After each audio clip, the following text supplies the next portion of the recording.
ফুলকপির এই রেসিপিটা একবার বানিয়ে খাওয়ানোর পর আমি আছি মহা ঝামেলায়। এখন দু একদিন পর পরই বায়না ধরে বসে, আম্মু ফুলকপির ওই ফ্রাইটা আবারও খেতে চাই। আজকেও বলেছিল, বানিয়ে দিলাম। আসলে ফুলকপির ফ্রাইটা এমনই, একবার যাকে খাওয়াবেন সে বারবার খেতে চাইবে। শুধু বাচ্চাদের কথা কি বলবো, আমার নিজেরও এত পছন্দ। ধোয়া ওঠা গরম ভাত হালকা একটু লেবু এবং লবণ দিয়ে মেখে নিয়ে এরপরে জাস্ট একটা ফ্রাই নিলেই ভাত পেট ভরে খেয়ে ওঠা যাবে। এত বেশি ফ্লেভারফুল, এত নরম আর এত মজার। ফুলকপি যারা খেতে পছন্দ করেন, ফুলকপি ফুরিয়ে যাওয়ার আগেই আমার মতো করে ফুলকপির এই ফ্রাইটা একবার হলো বাসায় তৈরি করে দেখবেন। এরপরে আপনিও নিজে খেতে চাইবেন এবং যাকে খাওয়াবেন তারাও বারবার বায়না ধরে বসে থাকবে। তো প্রথমে এই ফুলকপিগুলো ঠিক আমি যেভাবে দেখালাম এইভাবে কেটে ধুয়ে রেডি করে নেবেন। এরপরে আদা রসুন জিরা বাটা, হলুদের গুঁড়া, মরিচের গুঁড়া, ধনিয়ার গুঁড়া, স্বাদ মতো লবণ, একটু রান্নার তেল, আর দিয়ে দিবেন একটু ঝাল ঝাল খেতে চাইলে একটু চিলি ফ্লেক্স মানে শুকনো মরিচের গুঁড়া। এরপরে দিয়ে দিবেন একটু লেবুর রস, খুব বেশি না, অল্প একটু। আর সামান্য একটু দিয়ে দিবেন কর্নফ্লাওয়ার। কর্নফ্লাওয়ার দিলে এই মশলাটা কপির গায়ে একদম লেগে থাকবে, ছুটে যাবে না।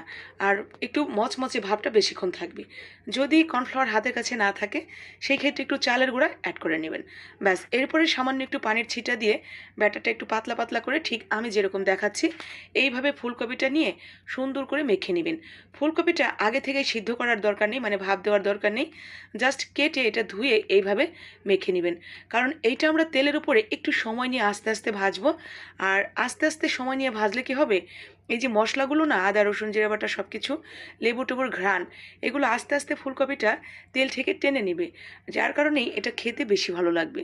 তো ভাপ দেওয়ার প্রয়োজন নেই, আস্তে আস্তে ভাজলেই এটা একদম নরম তুলতুলে হয়ে যাবে ভেতর থেকে। তো ঠিক এইভাবে মাখানোর পরে এটা আমরা ছেড়ে দিব তেলের মধ্যে। একদম ডুবো তেলে ভাজতে হবে এমনটা নয়, জাস্ট ভাজা হবে ঠিক অতটুকু তেল হলেই হবে। তো একটা পাশ হয়ে গেলে এরপরে উল্টে দিবেন। দেখেন, কর্নফ্লাওয়ারটা দেওয়ার জন্য একটু মশলাও কিন্তু তেলের মধ্যে ছুটে যায়নি, সমস্তটুকুই ফুলকপির গায়ে লেগে আছে। তো এরপরে সুন্দর করে আপনারা ভাজা ভাজা করে তেল থেকে ছেঁকে জাস্ট তুলে নেবেন। এরপরে গরম গরম ভাতের সাথে এটা পরিবেশন করবেন।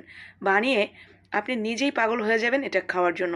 কারণ এটার এত সুন্দর ফ্লেভার, ভাজার সময় থেকে শুরু হবে, পুরো বাসা মোমো করবে। আর এটা গরম ভাতের সাথে আসলেই দুর্দান্ত লাগে।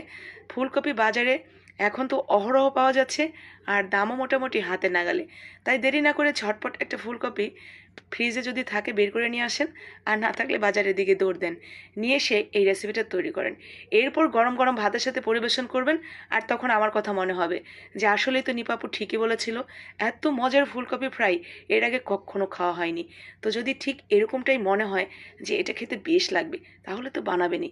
সেই সাথে লাইক কমেন্ট শেয়ার করে দিয়েন, যাতে বাকি আপু ভাইয়াদেরও একটু লোভ লেগে যায়। কি বলেন?